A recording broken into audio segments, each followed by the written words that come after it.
because the Japanese education system really just forced the students to learn stuff, forced information upon them, eventually the students just lose interest in learning.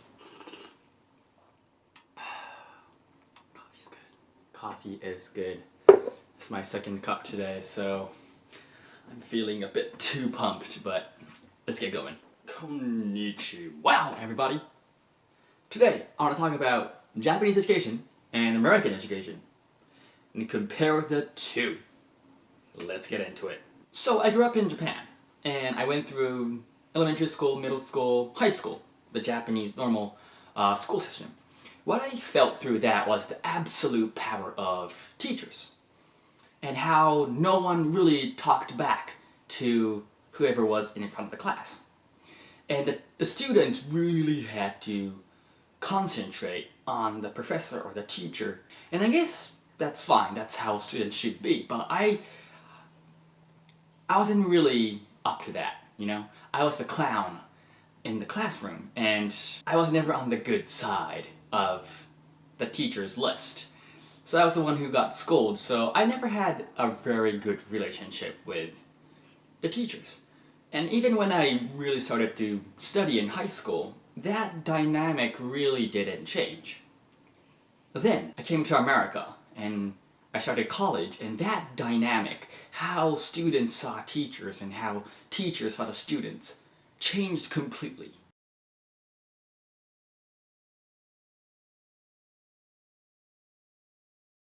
Teachers are like gods in Japan.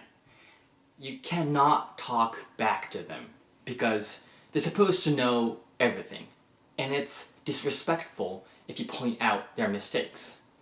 I've seen countless situations where a teacher makes a mistake and all the students know that they made a mistake, but they don't say it. They look at each other and like, that teacher made a mistake, bruh. On the other hand, in America, teachers are more like a friend who knows a lot of things, who's knowledgeable. So it's very easy to ask questions or critique their style or what they just said. Also, the teachers are more like a learner. The teachers don't think that they're superior, but the teachers are trying to improve as a human being and as a teacher. So they're willing to accept their mistakes and willing to learn and improve their style. That was a huge difference. Freshman year writing, it was a very small class. And the teacher said something incorrect, but one of the students straight up said, "Dude, professor, that's wrong." And he simply accepted that. At that time, I was super puzzled, confused, because that would never happen in Japan. But after a while, after a few days, I noticed how beautiful and amazing that is. That is such a better way to learn. That's such a better environment.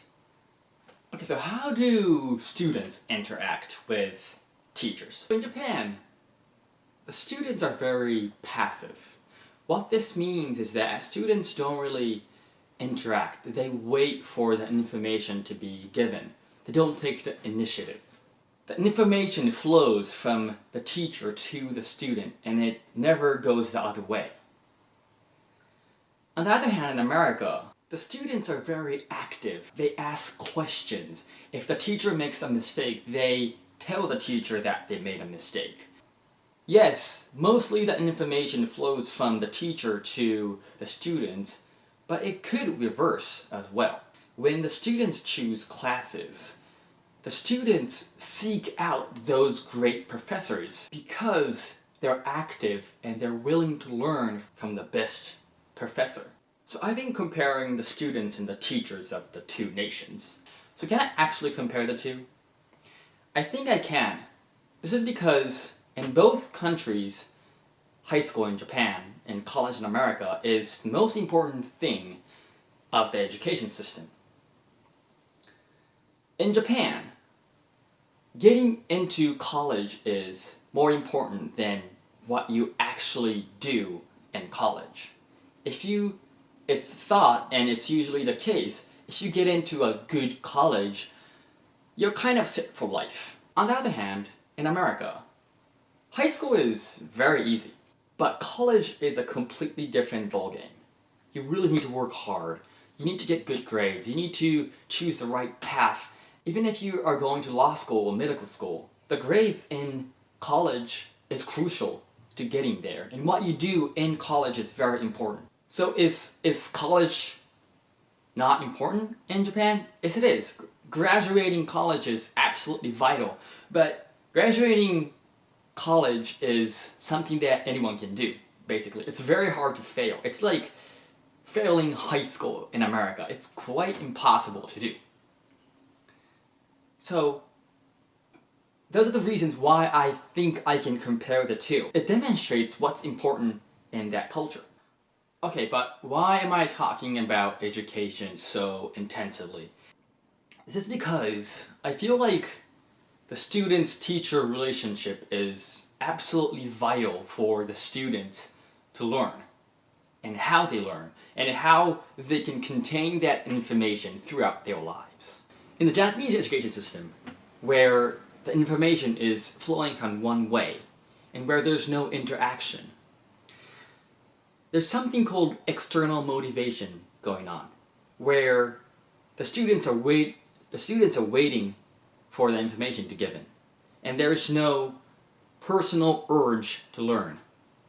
On the other hand, in America, there's more internal motivation. The students seek for more information, seek better teachers, and that facilitates a better environment to learn.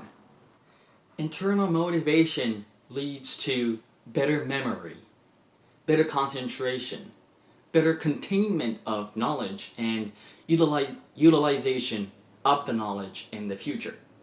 I want to just show you guys one fabulous example of how different the students are in Japan and America. So when I went back to Japan, I wanted to see what kind of college my friends went to. So I decided to join one class.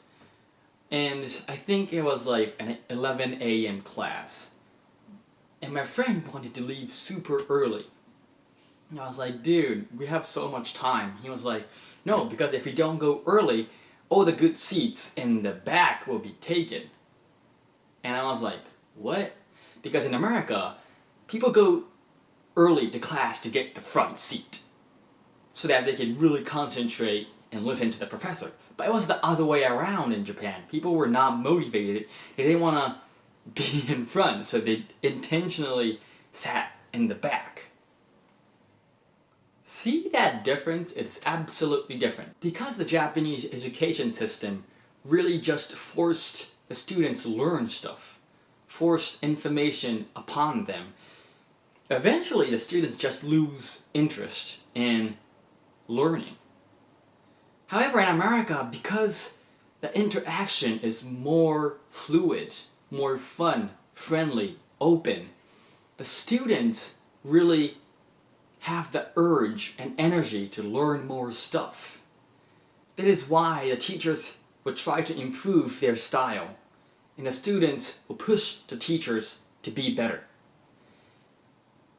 That style, that environment creates a better place for everyone to improve, and just creates a better education system. So that was my video today. It got very long, but simply I think that an American education system is better. Yes, I do understand that there are cultural differences and cultural backgrounds that stops Japanese education systems to do that, which I might cover in a different video. I just want to talk about how an open classroom, where there's interaction between teacher and the students, is a way better place for the students to learn. Thanks for watching. If you like this video, please push that like button and subscribe if you haven't done it yet. Thank you very much. See you next time.